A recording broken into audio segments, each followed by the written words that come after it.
Sometimes I like to put on a pair of glasses or a hat or some kind of a costume and draw myself in that and see what it feels to be that kind of a creature.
Mexico in 1941. We traveled to Chicago several times within the next 5 years.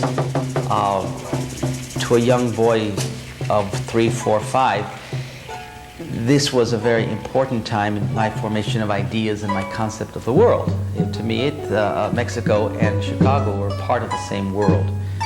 I was later to find out that it was two different cultures. We, in Mexico, or much of Mexican society is centered around the church, and I think this was my first view of art through the church. I remember going with my mother to church and being horrified at a painting that I saw in the corner of this dark church in the Zócalo, Mexico City, which I thought to be a gorilla. And I remember scenes of me screaming and crying, not wanting to go to church because of the gorilla. My mother not knowing what in the world I was talking about. To this day, there was a mystery as to that gorilla. I found out upon a trip that I took to Mexico City that the thing that I saw that I thought to be a gorilla was really a painting of John the Baptist, covered in furs. This taught me that painting is an illusion. It's a picture that someone makes. It's a window to something that may or may not be real. It's there, and it's as real as anything else at the time that you're viewing it. I think then I sense a certain power in that illusion. When I was 9, we came from Chicago to Los Angeles. We came on a train, and since then the train has always come up in my work as a symbol of that period of my time, of my awakening. When we came to Los Angeles, LA seemed to me a dream. It was unreal. Remember that Chicago to me, or to many people, is sort of an image of dismal buildings and complicated railroads joining together. But it was more than that. Chicago is a city where the railroads come together and where many people of different cultures meet, exchange, communicate, and live. Los Angeles at that time was a city where for 15 cents you could take an electric car from downtown Los Angeles all the way to the end of the world, which was then, and maybe now still is, Venice. It was an open city in the sense that it was clean, it was growing. There was an optimism, I think, about Los Angeles. We lived in the outskirts of the area and finally moved to the barrio.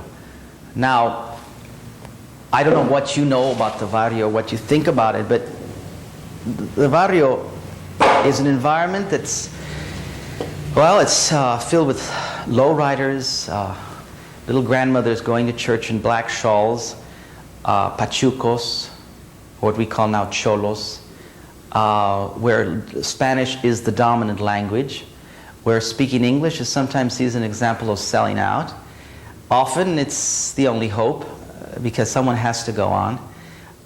It's an environment of mercados, of tamale stands. It's an environment of new, different sounds and music that is definitely Latin American music. It's an environment in which I developed, I think, some of the first outlooks I had on man and about society in general. It's an environment in LA that's very insular. Unlike the barrios of other big cities, LA has the largest population of Chicanos and Latin Americans. That the East Side represents a cultural fortress with an invisible wall that keeps the division between one culture and another very clearly defined. I grew up in this environment.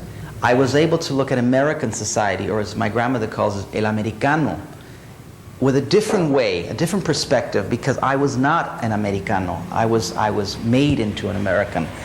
I saw the world and reflected it probably in the first drawings I did at school. Later on, and even today, I still have that interest in seeing two societies, often separate, at other times seeing them merged into one image. Some of the work that I have reflects this. These were my formative years, the years in which I picked up information.